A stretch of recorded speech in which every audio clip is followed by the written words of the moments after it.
Et alors, donc, ce matin, on va parler de ensemble bâtissant. Et nous basons sur Néhémie. On va, pendant toute la période où on va aborder ce thème, on va être sur le livre de Néhémie. Et donc, moi, j'utilise juste le texte de base ce matin. Néhémie, chapitre 2, verset 17, il dit ceci. « Je leur racontai comment la bonne main de mon Dieu avait été sur moi et quelles paroles le roi m'avait adressées. Ils dirent, lèvons-nous et bâtissons. Et ils se fortifièrent dans cette bonne résolution. » Alors ce matin, alors que je commence ce message, on va faire un peu d'histoire. Alors peut-être pendant quelques minutes, les gens qui n'aiment pas trop l'histoire, ça va peut-être pas trop leur plaire, mais on va faire un peu d'histoire. Vous savez, quand on lit un texte, c'est quand même bien de connaître le contexte, qu'est-ce qui s'est passé, Néhémie, pourquoi il parle de construction, pourquoi il vient construire, qu'est-ce qui s'est passé, qu'est-ce qu'il construit. Alors le contexte historique, j'ai mis une image pour qu'on sache un peu. Ça, c'est la carte d'Israël au temps de David et Salomon. À ce moment-là, Israël, c'était juste un seul peuple. On voit Juda et Israël, c'était le seul peuple en violet, c'est violet. En couleur violet. Et donc, tout ça, en fait, ça constituait un seul peuple au temps d'Israël, l'Israël au temps de David et Salomon. Et ensuite, il y a eu le royaume qui s'est divisé. Donc quand David est parti, Salomon, juste pendant la période après Salomon, on voit le royaume qui se divise. Juda, donc c'est en vert. Donc il y a Jérusalem et tout ça, deviennent un peuple. Et puis il y a Israël qui reste donc là, avec Samarie comme capitale. Eux, c'est un autre peuple en violet.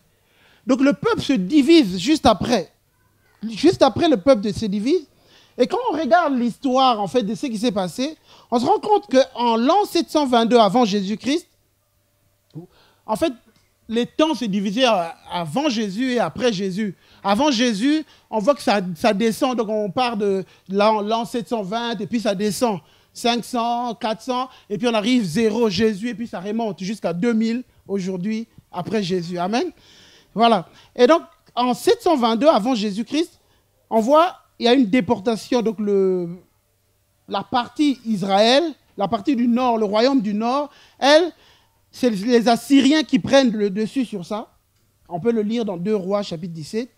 Et l'autre partie, en 586, il y a une déportation. C'est le royaume du sud, les Babyloniens, qui viennent. En fait, qu'est-ce qui se passe quand on parle de déportation? Ça veut dire il y a un roi qui arrive, ils assiègent le peuple. Ils assiègent le peuple et puis ils font déporter le peuple. Ils arrivent, c'est un peu ce qui s'est passé pendant la guerre mondiale ici quand l'Allemagne est arrivée. Donc ils venaient, ils prennent, le pays devient le leur et puis ils déportent les gens partent. Les gens, ils prennent des gens qui les intéressent, ils prennent, mais le pays devient nôtre. Ils installent des gouverneurs, ils installent des gens là et le peuple est déporté. Le peuple est déporté. Alors, maintenant, quand le peuple est déporté, ils sont partis, mais eux, dans leur cœur, ils souffraient, ils se disaient, c'est pas possible, il faut qu'Israël se reconstruise, il faut qu'on retrouve notre force d'antan, il faut que quelque chose se passe. Et à ce moment-là, maintenant, il a commencé à avoir des retours du peuple. En 538, avant Jésus, il y a le retour des exilés de Juda. On voit avec Zorobabel, 50 000 juifs, et on le voit dans la Bible, Esdras, 50 000 juifs qui rentrent. En 458 avant Jésus, deuxième retour des exilés de Juda, avec Esdras, on le voit dans Esdras, 3000 juifs qui rentrent, Esdras 7.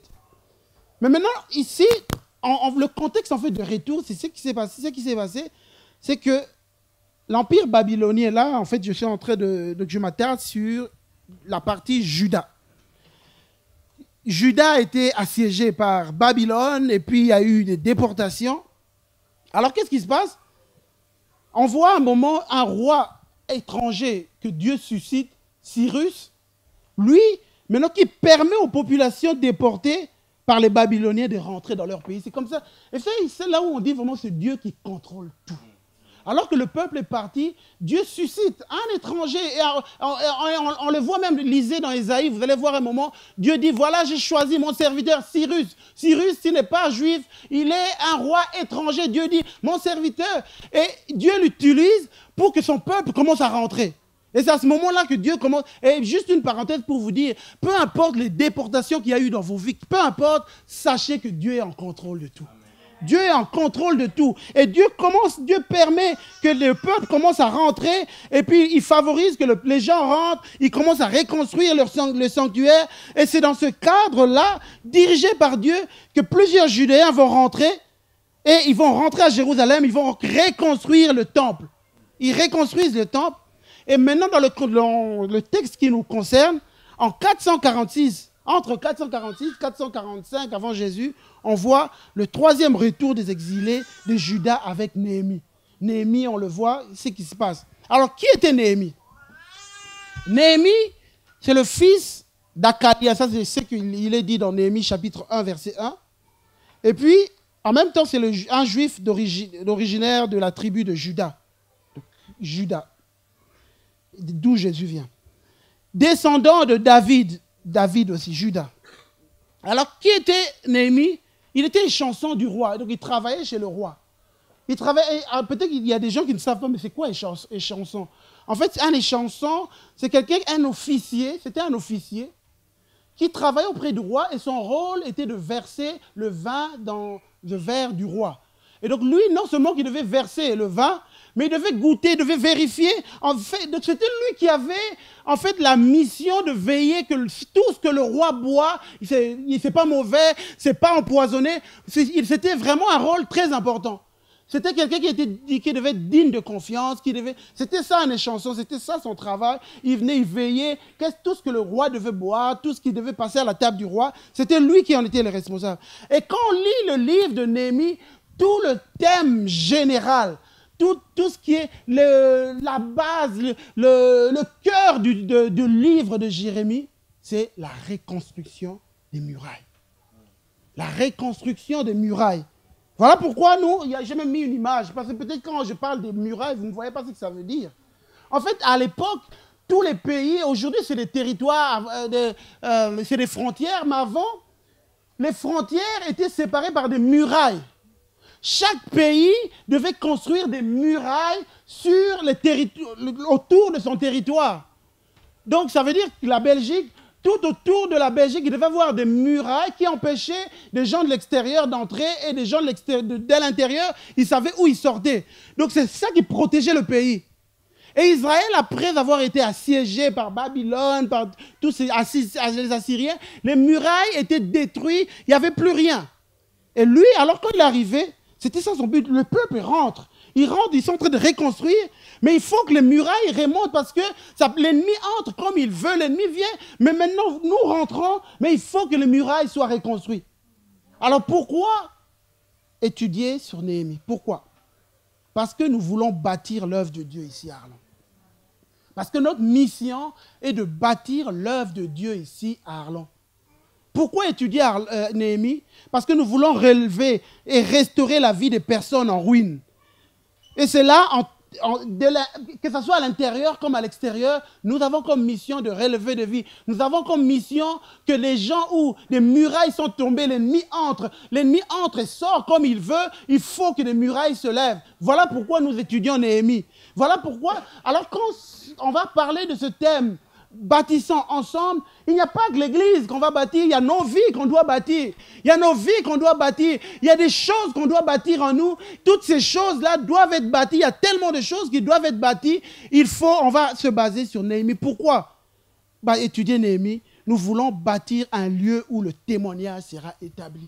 Nous voulons établir et bâtir une église dans laquelle Dieu établit son témoignage. Nous voulons le faire et c'est ça que Dieu a fait au travers de Néhémie. Dieu veut établir un témoignage. Dieu veut avoir un endroit où il établit son témoignage. Vous savez, Néhémie, ça veut dire l'Éternel a consolé. C'est ça le titre de son nom. L'Éternel a consolé. Et moi, j'aimerais vraiment dire que Dieu veut faire de chacun de nous, ici, des bâtisseurs, des gens par qui la consolation de l'Éternel va arriver. Parce que quand nous bâtissons, nous apportons la consolation. Et Dieu, je t'annonce ce matin, mon frère, ma soeur, Dieu veut que tu deviennes Néhémie. À la fin de cette série, je ne sais pas quand est-ce qu'on finira, nous serons tous des Néhémies.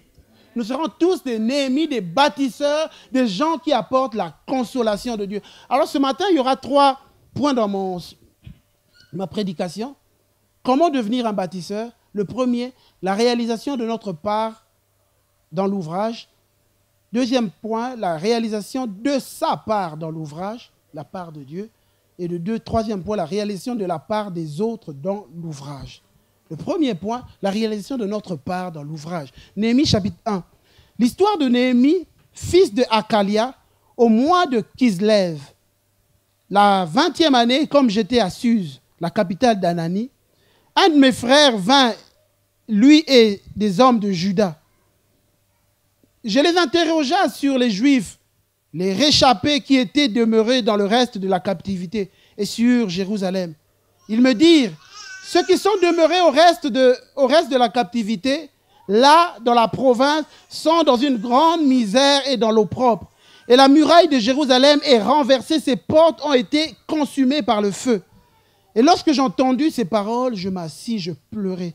Je menai deuil plusieurs jours, jeûnant et priant devant le Dieu des cieux. Vous savez quoi? Néhémie n'était pas un pasteur, Néhémie n'était pas un prophète, Néhémie n'était pas un scribe, Néhémie n'était pas un homme de Dieu. C'était juste un homme qui travaillait auprès du roi. C'était juste un homme qui n'avait pas un titre ecclésiastique, mais c'était un homme juste qui travaillait, mais qui avait une relation avec Dieu. Néhémie, c'est toi, c'est moi.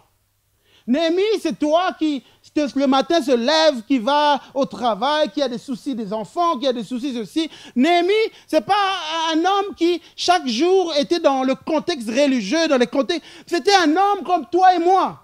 Comme toi et moi, qui vivons tellement de choses. Il était comme toi et moi. Et puis on vient, il voit des frères qui viennent. Lui, son cœur, malgré qu'il était chez le roi, il était bien payé, il avait une bonne fonction. Et il était bien payé, mais il avait toujours à cœur le peuple de Dieu, il avait toujours à cœur, et c'est ce qui l'intéressait. Il demande à ses amis, mais comment ils vont le peuple de Dieu? Comment ça se passe? Et le peuple lui dit, voilà, ça va mal, ils sont au comble de la misère, tout va mal. Et Néhémie, il était triste pour ça.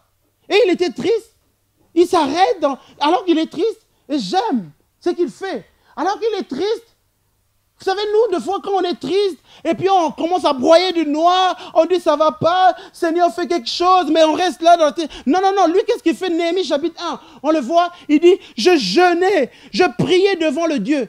Je dis, ô Éternel, Dieu de cieux, Dieu grand et redoutable, toi qui gardes ton alliance. Et vous savez, moi, quand je lisais ça, c'est ce qui m'intéresse, en fait.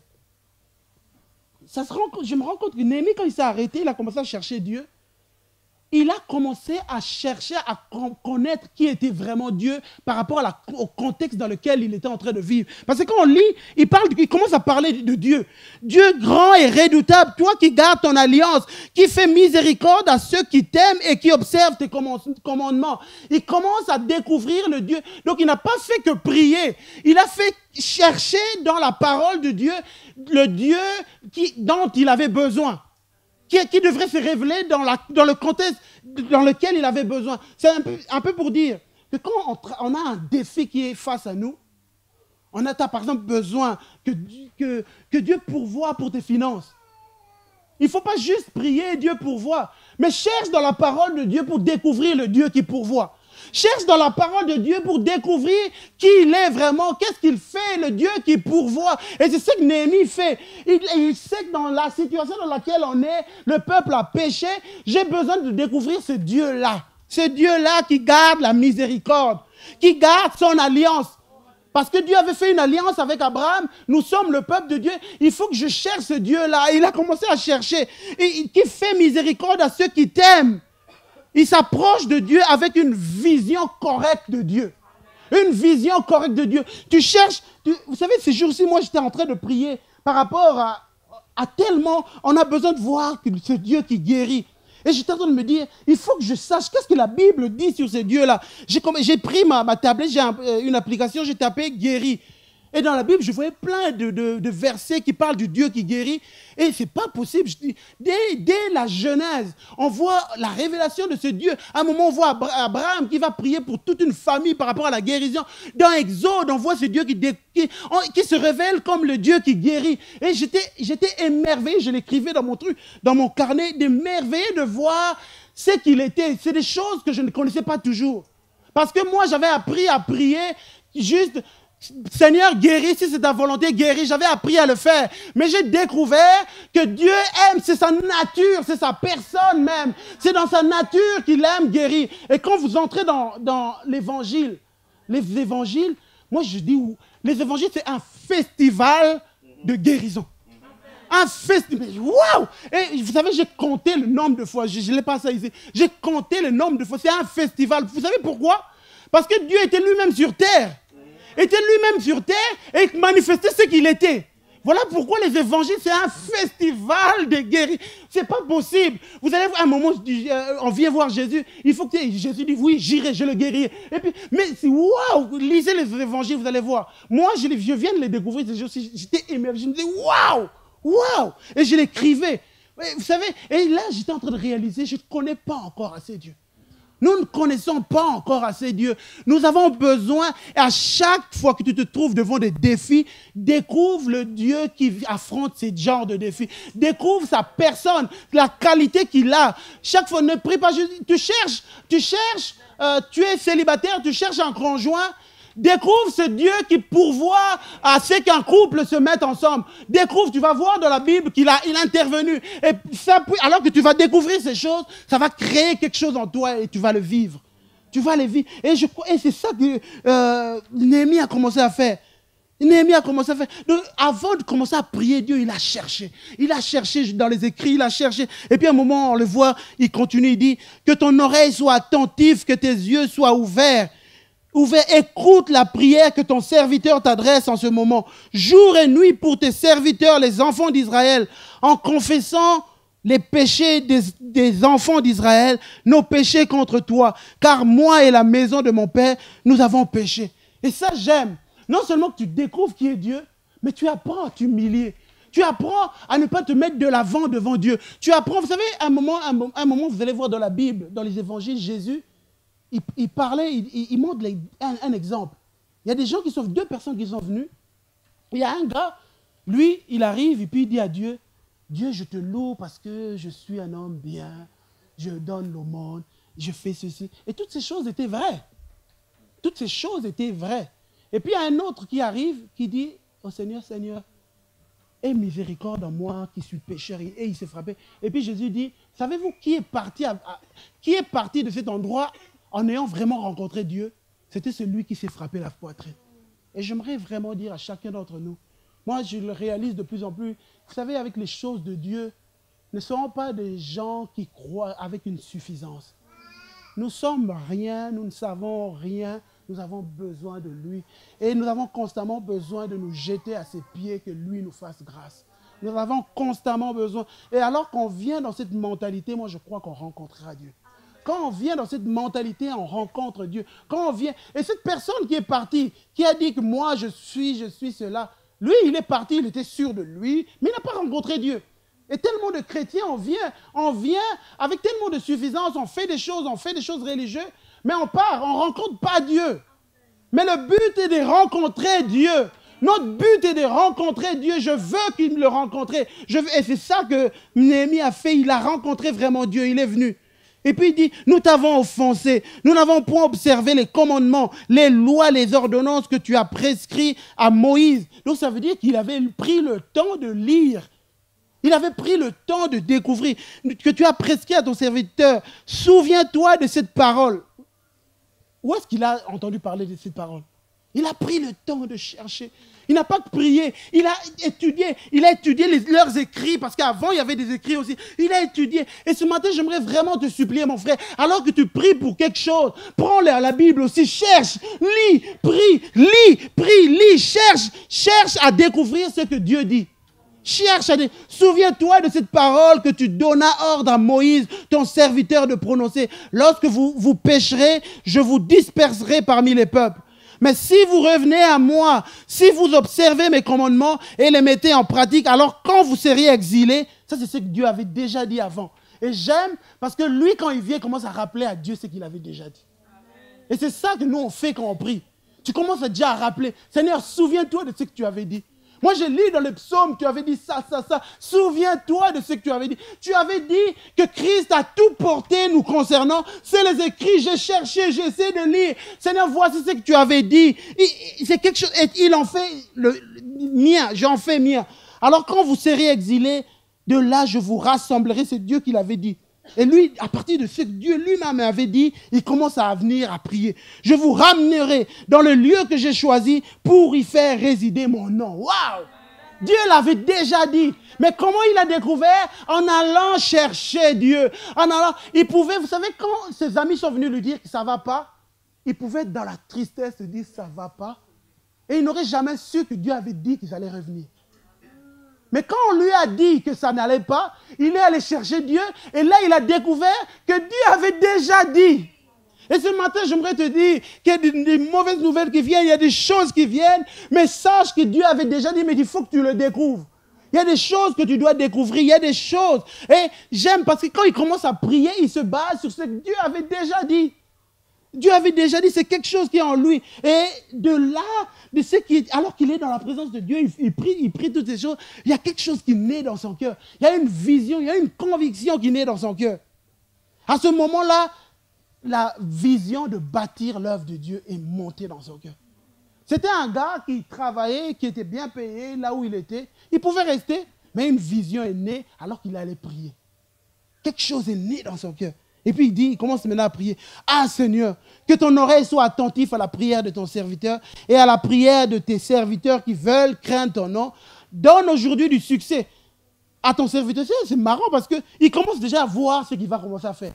Il commence déjà à voir. Il est encore à cet endroit, il commence déjà à voir. Donne du succès, fais-lui trouver grâce devant cet homme. Donc c'était le roi. J'étais alors une chanson du roi. Il commence déjà à prier pour ce qu'il allait faire, pour l'œuvre qu'il allait accomplir. Une vision est née. Et ce matin, j'aimerais dire toute action efficace qui bâtit, toute œuvre qui bâtit quelque chose est le fruit d'un cœur qui se tient devant la présence de Dieu, qui pleure devant Dieu à cause de la route. Tout ce qui bâtit quelque chose, alors que tu veux bâtir une famille, les enfants, ça ne va pas, mais toi, tu veux bâtir une famille qui craint Dieu, toutes ces choses-là qui te font mal, ça naît dans la présence de Dieu. C'est dans la présence de Dieu. Tu veux bâtir une vie, tu veux bâtir une famille. Toutes ces choses naissent dans la présence de Dieu. Au début, il est venu prier pour quelque chose qui le faisait mal. C'était juste là. Mais après plusieurs jours dans la présence de Dieu, alors qu'il prie, il découvre qu'il est lui-même la pierre qui allait amener quelque chose.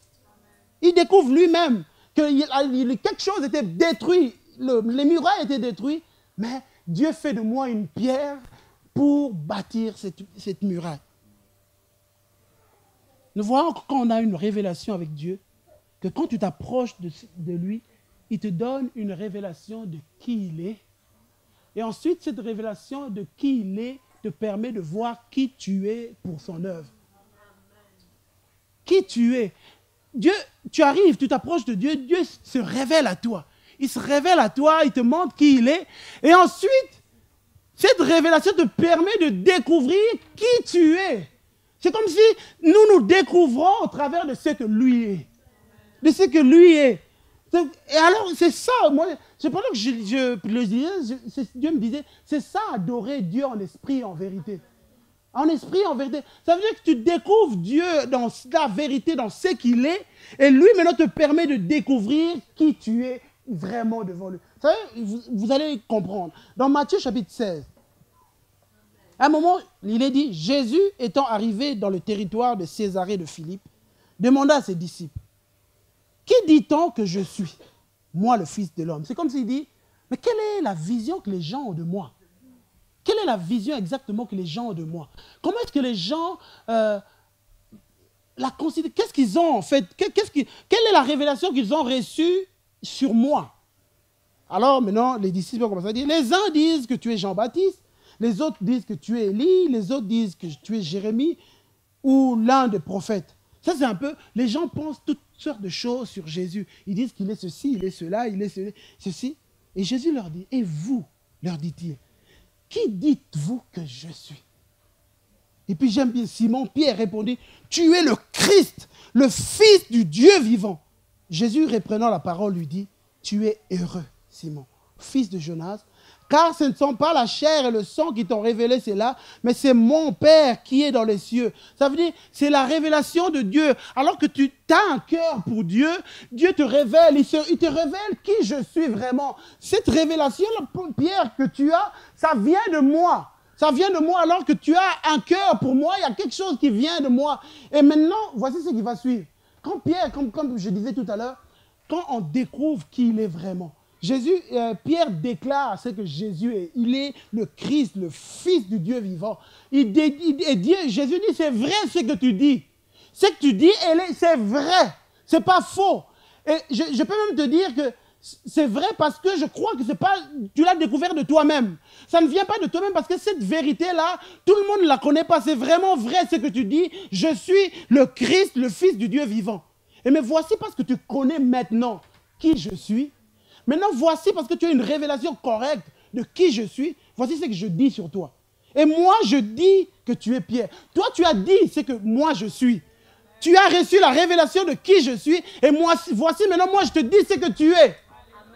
Et c'est ce que Dieu nous dit à chacun d'entre nous. Alors que tu entres, tu découvres qui est vraiment Dieu. Dieu te déclare, voici, je te dis ce que toi tu es. Je te dis, tu es Pierre, et sur cette pierre, je bâtirai mon église. Et voici comment Dieu choisit ses bâtisseurs. C'est des gens qui ont compris qui Dieu était, qui ont compris la valeur de Dieu, qui ont compris ce que Dieu représente, qui ont compris. Et Dieu dit, voici ce que tu es. Tu es un bâtisseur. Tu es une pierre dans mon église. Une pierre qui me permettra de bâtir mon église. Une pierre qui me permettra de bâtir une église dont les portes de séjour de mort ne prévaudront pas. La mort n'aura pas le dessus sur ça parce que tu es une pierre de Dieu. Une pierre choisie, comme la Bible dit, la pierre qu'ont rejeté ceux qui baptisaient, Dieu a décidé que ça soit précieuse devant lui, Jésus-Christ. Et celui qui l'a compris devient une pierre devant Dieu. Et ce matin, j'aimerais dire à chacun d'entre nous ce matin, Dieu veut faire de toi une pierre dans son église. Une pierre dans son église, une pierre pour bâtir son église. Mais il faut qu'au départ que tu comprennes qui est Jésus, qui est Dieu, qui est Dieu. Et alors que tu reçois la révélation de qui est Dieu, tu vas connaître vraiment qui tu es devant Dieu. Nous avons besoin de le comprendre. Nous avons besoin de venir dans la présence de Dieu et de comprendre qui nous sommes devant Dieu. Et alors qu'on se rapproche, de Dieu, Dieu va se révéler à nous. Dieu va se révéler et il veut le faire. Dieu veut se révéler. Vraiment, moi je le crois de plus en plus ces jours-ci. Moi je le prends pour moi-même de manière personnelle. Dieu veut se révéler à nous. Il ne veut pas qu'on reste dans l'endroit où on était. Vous savez, moi, j'aimerais vous dire que Dieu est tellement immense. Il est tellement immense que peu importe les années, que 100 ans de vie ne suffira jamais de connaître tout ce qu'on connaît de Dieu, tout ce qu'il est.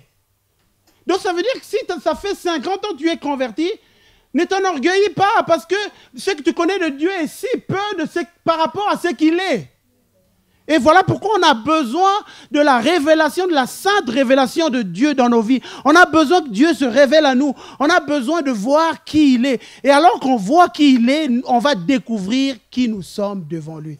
On va découvrir qui nous sommes. Nous sommes la pierre. Nous sommes la pierre. Et Dieu a choisi cette pierre pour bâtir son église. Et alors que nous sommes cette pierre, les portes de séjour de mort ne prévaudront pas contre l'église.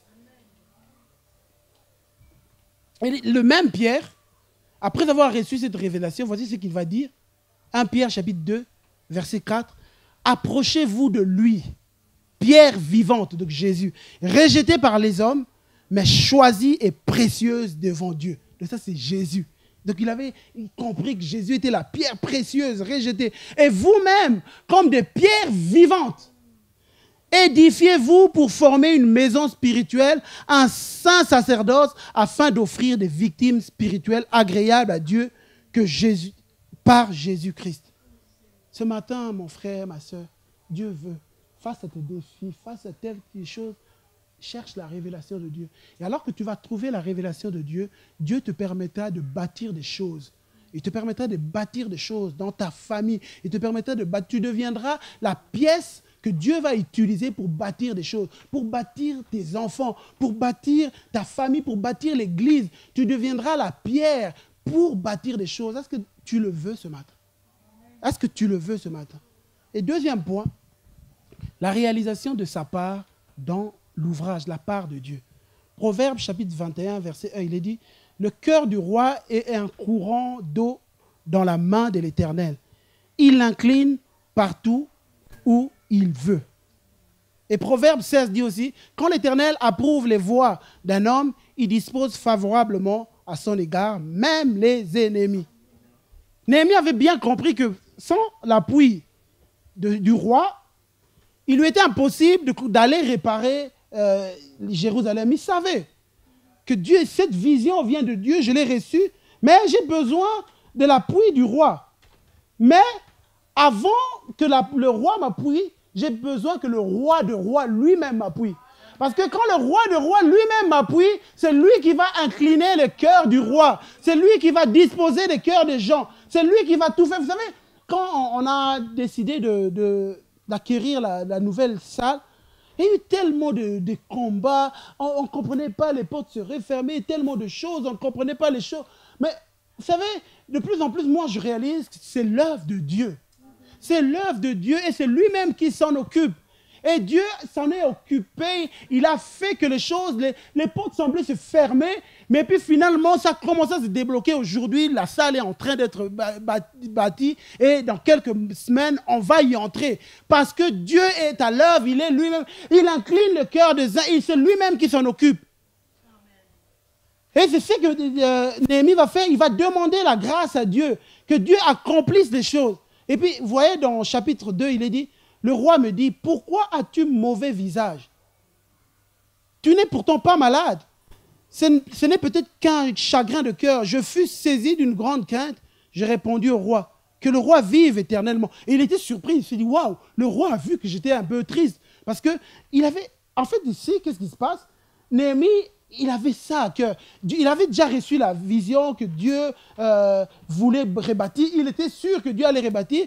Mais c'est quelque chose qui pesait maintenant dans son cœur parce qu'il fallait que ça s'accomplisse.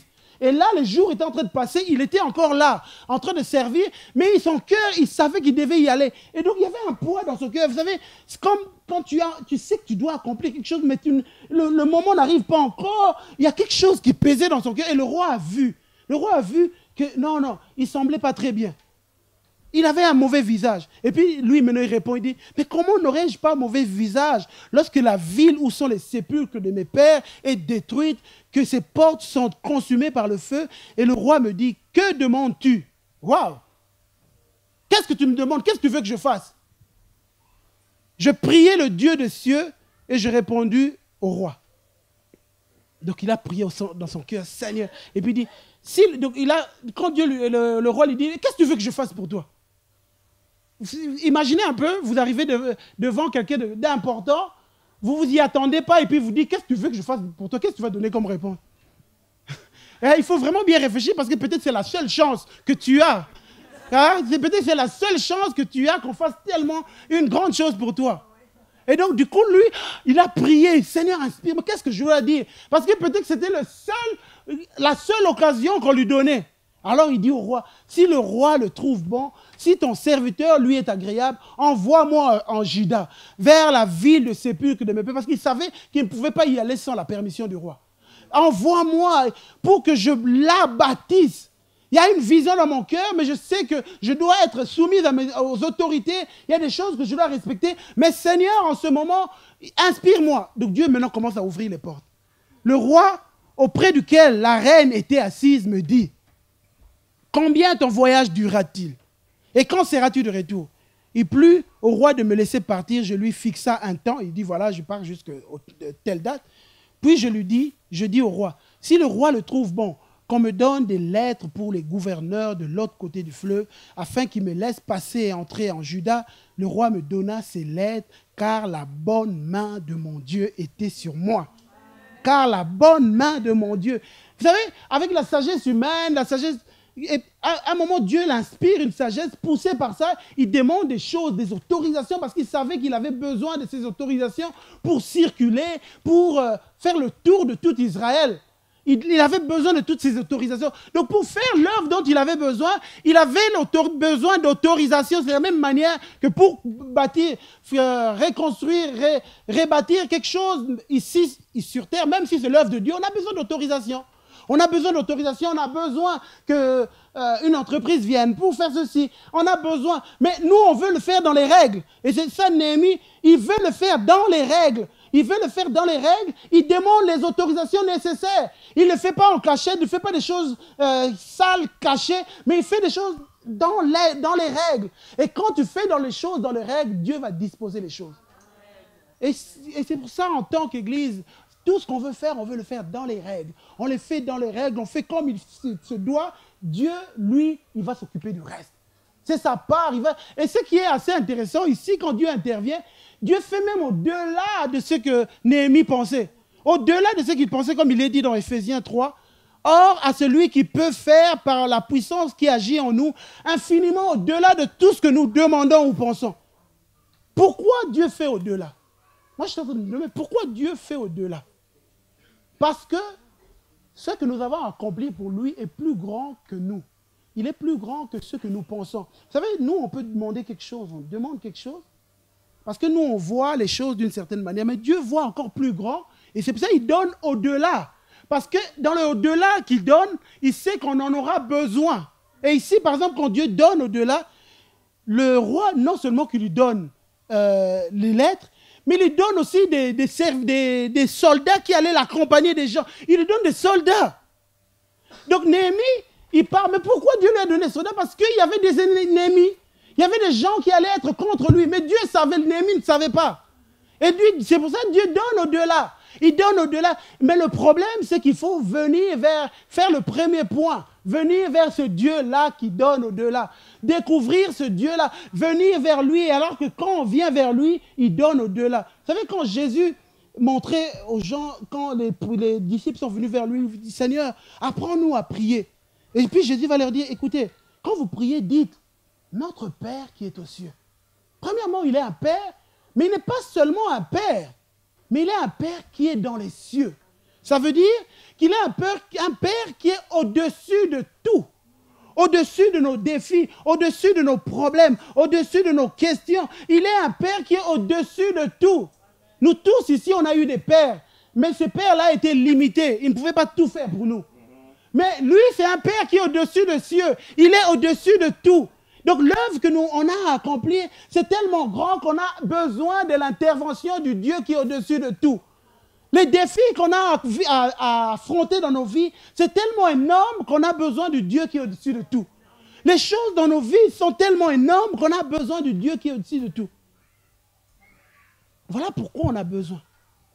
Et je crois que quand on prend une décision de bâtir, il faut savoir que tout le monde n'est pas content. Tout le monde n'est pas content. Et on le voit dans Néhémie chapitre 2, il est dit, Sambala le Horénite et Tobija, le serviteur ammonite. Léo a appris, donc ils ont appris que voilà, ils veulent construire. Eurent un grand déplaisir de ce qu'il venait un homme pour chercher le bien des enfants d'Israël. J'arrivais à Jérusalem, j'y passais 3 jours. Il arrive, il y a déjà des gens qui ne sont pas contents. J'aimerais dire, ce matin, mon frère, ma soeur, sache que quand tu prends des décisions pour ton couple, quand tu prends des décisions pour tes enfants, quand tu prends des décisions dans l'église, la parole t'a touché, tu prends des décisions, sache qu'il y a quelqu'un qui n'est pas content. Il faut que tu comprennes ça. Que chaque fois qu'il y a des choses que tu veux faire, tu veux avancer dans ta vie, tu veux faire des choses, tu te dis non, voilà, moi, il faut que je change ma vie, il faut que je change. Chaque fois que tu prends des décisions, à l'instant même que tu as pris ici dans cette église, tu as pris, quand tu sors, sache qu'il y a quelqu'un qui n'est pas content. Il y a quelqu'un, il faut qu'on arrête de penser que tout le monde veut notre bien. Tout le monde ne veut pas notre... Et moi, ça ne me dérange pas. Ça ne me dérange pas qu'il y ait des gens qui ne veulent pas mon bien. Ça ne me dérange pas, ce n'est pas un problème. Tant qu'on a le roi qui est au-dessus de tout, qui est de notre côté. Tant que lui, il est de notre côté. Et on voit un moment, il est dit dans Néhémie chapitre 2, Sambala le Héronite Tobie, ouais, voilà. Le serviteur ammonite, le Geshem, l'arabe, en ayant été informés, se moquèrent de nous et nous méprisèrent. Nous méprisèrent. Donc là, je ne parle pas contre les Arabes.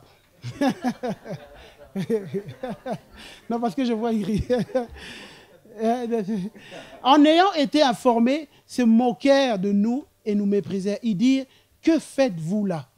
Vous révoltez-vous contre le roi. Et j'aimerais dire, quand vous prenez des grandes décisions pour Dieu, vous allez entendre une voix qui se moque de vous. Toi, tu crois vraiment que ça va marcher?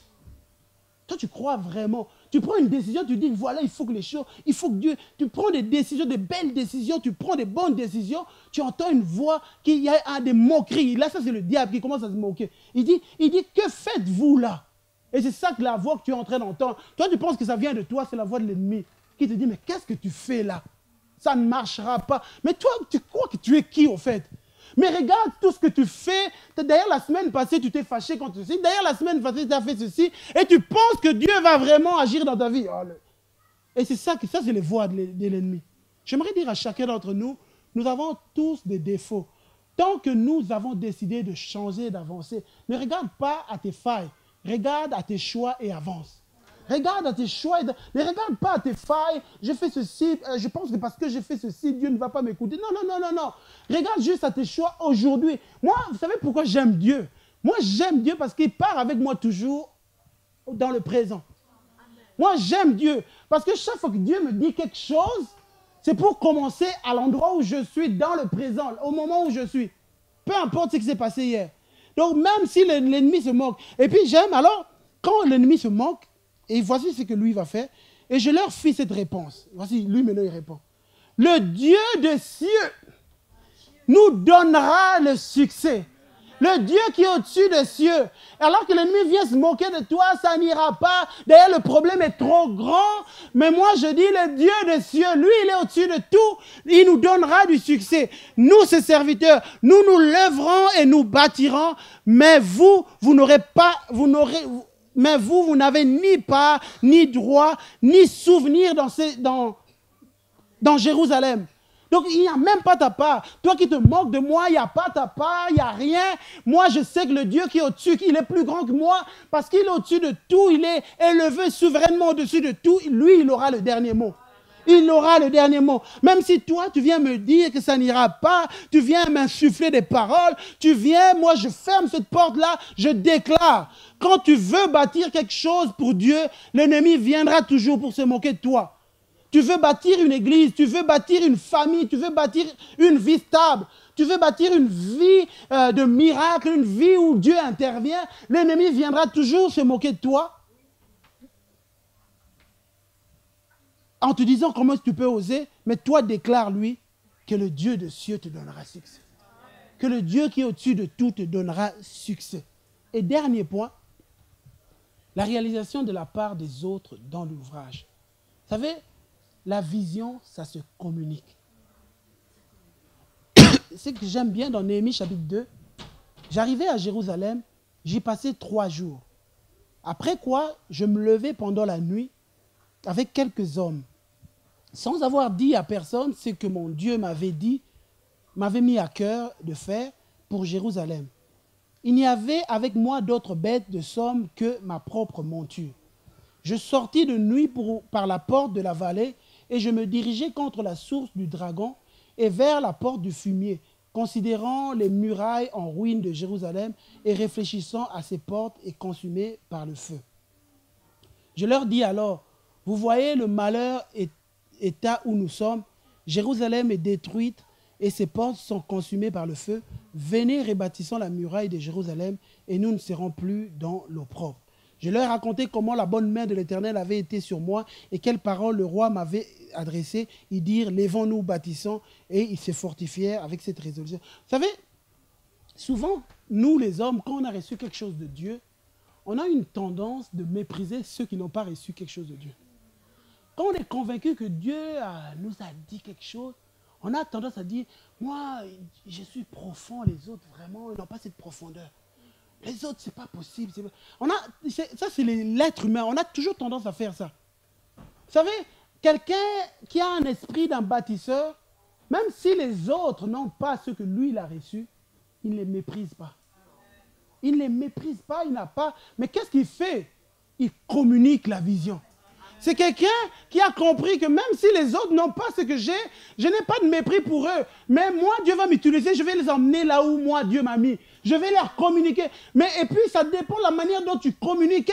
La manière dont tu dis aux gens, tu leur viens pas leur dire, tu es bas, il faut que tu montes parce que ta vie de prière, mais ça va pas. Franchement, tu ne connais pas Dieu. Tu sais, moi, quand je prie, il y a ceci qui se passe. Mais toi, non, non, non, non, non, c'est pas comme ça qu'on communique la vision. C'est pas comme ça qu'on communique. C'est pas comme ça qu'on emmène quelqu'un à atteindre là où... Mais c'est en venant. Et j'aime bien parce que Néhémie, quand il vient, il parle aux gens, il s'associe à la situation. Lui, il n'habitait pas là. Il habitait en Sus, il habitait chez un roi. Mais quand il vient, il leur parle, il dit, nous sommes dans cette situation. Il s'associe à eux. Il s'associe à eux. Il ne se voit pas comme supérieur à eux. On communique une vision à des gens qu'on ne se voit pas supérieur à eux. Quand on vient on se rapproche de gens, on permet. Donc, si tu as reçu quelque chose de Dieu, tu penses, mon frère, ma soeur, tu as reçu quelque chose de Dieu. Nous, je ne le nie pas. Si tu as reçu quelque chose de Dieu, tu ne mépriseras pas les gens. Tu ne mépriseras aucune personne, mais tu communiqueras ce que tu as reçu de Dieu. Tu communiqueras ce que tu as reçu de Dieu. Et il faut que Dieu nous aide, à chacun d'entre nous. Même si dans les couples ou bien tu as ton mari, tu penses qu'il n'est pas chrétien. Et que toi, Dieu t'a parlé, il t'a reçu quelque chose. Ne méprise pas ton mari. Ne le méprise pas. Et cherche jour après jour à communiquer quelque chose à tes enfants. Ne les méprise pas. Aux gens dans l'église, des fois, vous savez, on marche tous dans des niveaux différents dans l'église. Dans l'église, il y en a qui avancent très bien, il y en a qui avancent moins bien. Mais ne nous méprisons pas. Si tu as reçu quelque chose de Dieu, c'est vrai, mais apprends à communiquer ça. Apprends à communiquer, apprends à permettre aux autres de monter, d'avancer. Apprends à les permettre. Et c'est ça être une pierre qui bâtit une église. C'est ça devenir une pierre. On permet aux autres de monter, d'avancer. J'ai reçu quelque chose de Dieu et on avance ensemble, on avance. Parce que nous n'avançons pas tous. Dans les couples, on avance, il arrive qu'on n'avance pas toujours de la même manière, mais on apprend à s'influencer. On apprend à avancer ensemble. Et alors qu'on avance ensemble, Dieu est glorifié, quelque chose est bâti. Quelque chose est bâti, quelque chose est bâti. Savoir comment communiquer. La vision se communique avec humilité. La vision se communique. Il faut apprendre à communiquer. Un bâtisseur, c'est communiquer la vision. Et c'est pour ça, nous, en tant que responsables, on veut communiquer la vision qu'on a reçue. Ici, à l'église, on veut communiquer sans mépriser chacun, les valeurs que chacun a, ce qu'il est, la personnalité. Et alors qu'on le fait, on a comme but d'avancer, de bâtir l'œuvre de Dieu. De bâtir l'œuvre de Dieu. Et je crois qu'alors qu'on le fait, alors que chacun comprend, une œuvre est bâtie. Dans les familles, il y a quelque chose qui se bâtit. Dans les maisons, dans l'église, on bâtit le royaume de Dieu et on avance. C'est comme ça que Dieu veut. Il faut que tu saches connaître la part des autres. La part des autres, communique cela. Parce que Néhémie pouvait venir en se disant, j'ai reçu quelque chose de Dieu, il arrive. Et puis, mais qu'est-ce qu'il a fait? Il est venu simplement, dans l'humilité. La Bible dit, je n'ai dit rien à personne. Je n'ai rien dit à personne. Il a juste observé ce qu'il avait à faire. Waouh, le travail. Et puis, au fur et à mesure, après avoir dit tout ce qu'il avait fait, ses recherches, regardé, et puis il a commencé à dire, je leur racontais comment la bonne main de mon Dieu était sur moi. Il a commencé à raconter son témoignage.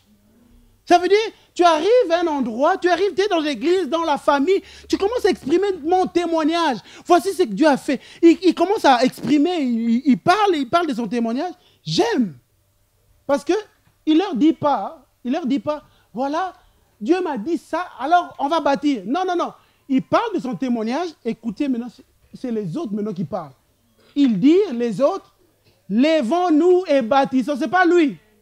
Ce n'est pas lui qui a dit, lèvons-nous et bâtissons, mais c'est les autres qui ont dit. Waouh, moi j'aime bien. C'est vraiment un communicateur.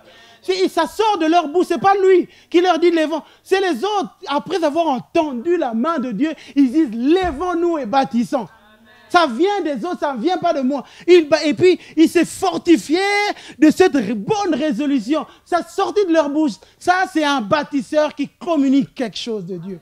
Et Dieu veut que chacun d'entre nous devienne un bâtisseur, quelqu'un qui communique. Et tes enfants vont, comme il est dit dans la Bible, tes enfants diront, je suis serviteur de l'Éternel. Parce que tu leur as communiqué quelque chose. C'est les enfants eux-mêmes qui disent, faisons ceci pour Dieu. Ce n'est pas moi qui dis, oui, il y a des choses, mais à un moment, quand les enfants atteignent leur âge, un certain âge où ils décident, quand ils sont moins âgés, c'est nous qui décidons pour eux. Mais à un moment, c'est eux qui vont décider. Nous prions qu'on ait l'occasion de bien communiquer pour qu'à l'âge où ils peuvent décider, qu'ils disent comme ces gens-là, bâtissons l'œuvre de Dieu. Faisons que communiquons. Dieu veut que tu deviennes un communicateur. Dans ta famille, avec ton mari, avec ta femme, avec tes enfants, au travail, peu importe l'endroit, quelqu'un qui communique la vision. Amen. On va venir dans la présence de Dieu. Il y a les 3 points. Réalisation que je dois apprendre à connaître Dieu. Alors que je connais Dieu, Dieu me permet de connaître qui je suis dans son œuvre. Alors que je connais Dieu, Dieu me permet de connaître qui je suis dans son œuvre. Et alors, en même temps, il a une part dans l'ouvrage. Il est au-dessus de tout. Dieu veut que tu apprennes, que tu réalises qu'il est au-dessus de tes défis, qu'il est au-dessus. Jésus a dit, notre Père qui est dans les cieux.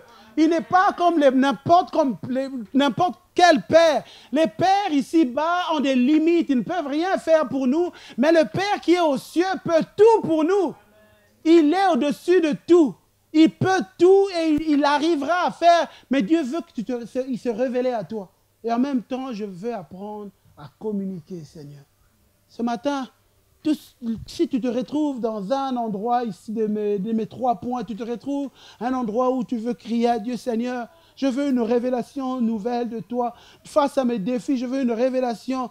Lève ta main, on va prier avec toi et pour toi. Et si tu es ici, tu te retrouves à un point où tu dis, tu veux découvrir ce Dieu qui est au-dessus, le Dieu des cieux qui est de ton côté. Lève ta main, on va prier avec toi et pour toi. Et si tu veux dire au Seigneur, Seigneur, je veux apprendre à communiquer. Je veux apprendre à communiquer ce que j'ai reçu de toi. Lève ta main. Et tous ceux qui ont levé leurs mains pour les 3 points, qu'ils puissent se lever. Et on va crier à Dieu, on va prier pour que Dieu intervienne dans nos vies. Alors que Carlos va venir prier pour nous. On va se lever, on va prier. Alléluia.